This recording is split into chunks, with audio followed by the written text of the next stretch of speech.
when it all came down to it, after 20 years, Tom doesn't want to be with Bill anymore, essentially, is what you're saying, is how this all played out over the last 2 weeks, 2 months, 2 years. I mean, timeline all this for me is we're again showing on our youtube.com /Rich Eisen show feed the very flowery, for certainly for him, statement from Bill Belichick and obviously Robert Kraft from the Patriots today.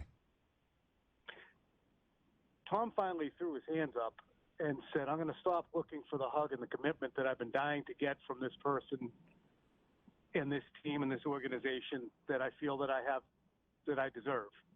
So while, and I know Robert Kraft has framed it today, at least in other conversations, I spoke to him and he did not frame it this way with me, but did frame it as if this is Tom's decision. Well, as I wrote earlier, his decision to leave is the same as yours and my decision to get out of the car after it's parked in the driveway, put in park, and the engine's turned off. There's really nothing else you can do but get out. I mean, that's it. The ride's over.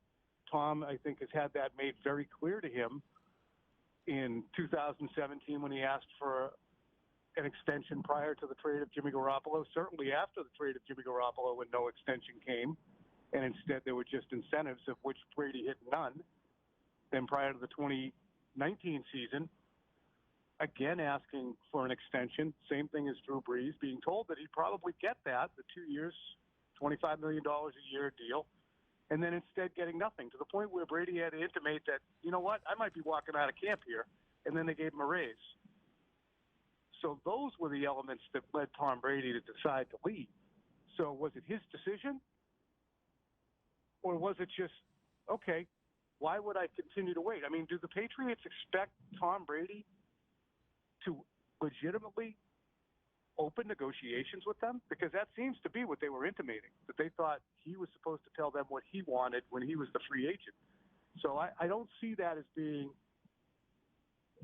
Tom Brady's decision. I see that as him reading the writing on the wall and saying, okay, well, I'm going to head out now. They go, okay, we're going to see you. We loved this. This was great. Yes, it was. Well, I guess forever. Now, Tom, I mean, just I guess to throw in perspective from my own, universe. When I started at ESPN, I thought I'd be there forever. Literally, it was my identity. It was the people who I came from the Northern California. Screw it. I'll complete the analogy. Graduated from Michigan. Was working in Northern California at a small market station in Redding, California.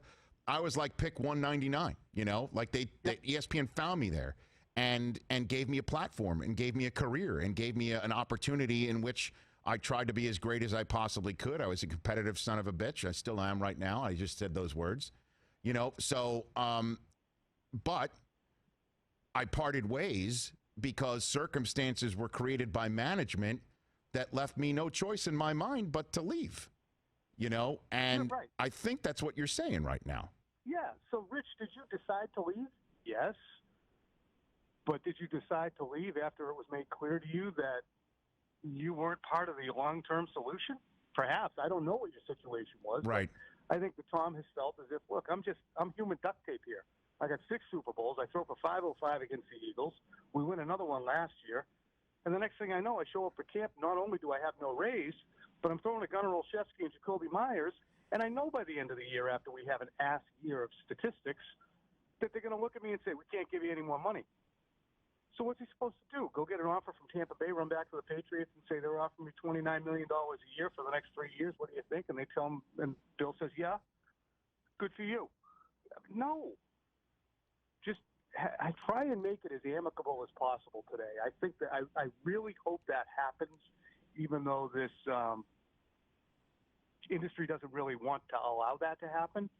But I just hope it can be amicable. Philosophical differences. Well, I mean, Belichick's last line of his statement was exactly what you're saying. I guess he didn't say enough of, where he said sometimes in life it takes some time to pass before truly appreciating something or someone, but that has not been the case with Tom. He is a special person and the greatest quarterback of all time. It sounds like you're saying you didn't hear that enough or ever. Is that what you're saying? I just spoke to somebody very close to Tom who said, if he said stuff like that more frequently, he wouldn't be leaving.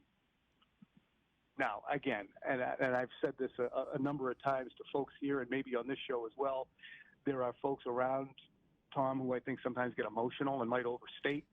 So I tamp down sometimes what their statements are. I don't know if that would be the case or not.